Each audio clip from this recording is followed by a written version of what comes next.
Hi, my name is Sarah. I'm writing this email because something really strange happened to me. I live in India, and this happened about 2 years ago when I was 16. I live with my parents and 2 older brothers. In our neighborhood, there are only about 10 houses built in the same style, 2-story houses. My parents and I sleep on the first floor, and my brothers sleep on the second. So it was just like any other morning. I woke up and my mom and older brother, Ali, were talking in another room. They were loud, but I didn't really pay attention. I was brushing my teeth and getting ready for school when my brother came into my room and jokingly said, "Want to see a ghost? Come here." I was so confused and a little creeped out. He walked to my parents' room and pointed to the window. "Look." There was a huge road in front of our house, and I saw a man standing in the middle of it, wearing a shawl. It was winter, and the fog was thick outside, making it hard to see. He was looking to the left, where there were bushes and dense trees. It looked like a small forest. My mom was terrified, having never seen him in our neighborhood, but I thought he was waiting for someone. We watched him for about 10 minutes, and what really gave me the creeps was that he just kept staring at the bushes without moving a muscle. Then we shrugged and started getting ready for the day. My older brother Assad used to always take me to college on his scooter, and as we were leaving, I saw the man standing in the middle of the road, still facing the bushes. My brother passed him, and I watched him closely for a few seconds. He was wearing white pajamas and a light brown kurta. His shawl was off-white and covered him from head to knee. I could only see his eyes, and when my eyes met his, a shiver ran through my body. I could only see his eyes, but I could tell he was smiling, and his smile seemed to be a wide grin. I got goosebumps. During the ride to college, I kept wondering, is he smiling at me, or is he smiling at something in the bushes? Once I got there, I quickly forgot about it and focused on my day. I left the university around 3 p.m. and rode home on a 3-wheeler, a vehicle similar to a taxi. I was on my phone the entire ride, and as I neared home, I thought of the man. I looked outside and saw the same man still standing there in the same position. The thought of him standing there for 8 hours in the winter without moving a muscle was mind-boggling. I was horrified. The driver was driving in the opposite direction, so I couldn't see his face, only his back. I wondered if he was still smiling. I went home, ate, and slept. I woke up around 10 p.m., the time my dad usually gets home from work. My mom and I were talking about the day, and I had completely forgotten about the man. Then my dad arrived and told my mom he had been standing there since morning. I ran to the window, and sure enough, he was there, staring at the bushes, not moving a muscle. Before coming home, my dad went to the man and asked him why he'd been standing there all day, but he didn't say anything. We were all so confused as to why he'd been standing there all day, especially in the winter. After dinner, before bed, my dad told us to lock all the doors and windows.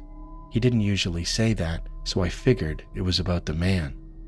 I locked everything and double-checked to see if he was still there, and to my surprise, he was.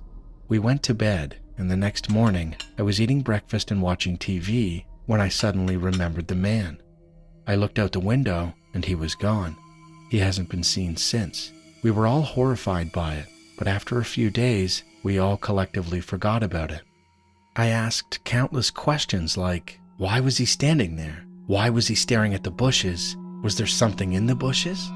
But we never got any answers, and the man standing outside still remains a mystery. It was a normal, cool evening. My mom and I were heading to Kohl's to buy some new clothes for me since I had outgrown my old ones.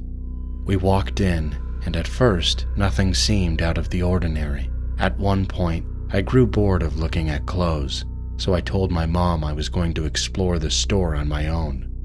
She nodded and told me to stay close. As I wandered off, I noticed a woman. She was dressed in all black with long black hair, and she was staring right at me. Her eyes were wide open, black eyeliner streaked down her face. Her eyes were so wide it looked unnatural. A wave of fear hit me. I frantically looked around for my mom. When I couldn't find her, panic started to set in. Then I turned back. The woman was even closer, smiling, that same unsettling, creepy smile. I was so scared I couldn't even think straight. I didn't have a phone, so there was no way to call my mom for help. Thinking quickly, I darted into the clothing racks, trying to hide. Then a hand grabbed my shoulder. I stifled a scream and spun around. It was my mom. Relief washed over me, even as she scolded me for running off, but her words barely registered. My mind was locked on the woman. The woman could still be out there, watching, waiting. Then, my mom's tone shifted. Her face grew more serious. She asked if I had seen a woman with long black hair and wide eyes. My heart skipped a beat. She had just described the exact woman I'd seen. I told her yes, that I had seen her and that I was terrified. My mom nodded. She quickly paid for our things and we left. Nothing happened after that, but the image of her never left me. Her eyes, her wide smile, even now, it still gives me chills. My name is Zama, and I'm from South Africa. In August of 2024, something terrifying happened to us. I live in a 2-bedroom apartment in a block of flats with my 9-year-old daughter Coco. One Sunday at 2:30 a.m., we were fast asleep with all the lights off, as we usually are. Then I suddenly woke up to the sensation of someone reaching for my tablet right beside me. At first, I thought it was my daughter Coco. She often grabs the tablet when she can't sleep. But then I realized something was very wrong. There was an unknown man in our apartment. I'm a light sleeper, especially where my daughter is concerned, so I screamed as loud as I could and grabbed him. I think my sudden reaction made him freeze for a moment. He already had my iPhone in his hand, the one Coco had been using earlier that evening. We started fighting, and as we struggled, we both fell on top of my daughter, who was still asleep.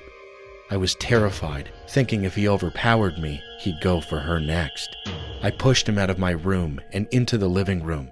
I was just trying to get him out. In a panic, I grabbed pots and pans and threw them at him, anything I could find. Finally, he backed away, opened the door, and ran out. I was in shock, thinking the door must have been unlocked, but later discovered he had crept in through the bathroom window. We live on the 2nd floor, and I never thought to lock that window. I assumed it was safe. He was skinny enough to step on the balcony rails and squeeze through the burglar guards. Once inside, he unlocked the front door so he could escape quickly if he needed to. Despite my screams, none of my neighbors came to help. They called later to say they'd heard something, but hadn't come down. I was devastated, but at least I managed to cancel my bank cards on Apple Pay before any payments went through. We don't live in that apartment anymore. We're okay, but we're scared of living alone for now. A few days later, we found out there was a group of thieves targeting homes in our area. I was the only person who woke up during the break-in. Others lost much more valuable items. 2 days after our incident, one of the thieves was found dead in the morning. I don't know whether it was the same man who entered our apartment, and honestly, I don't much care. They chose that life.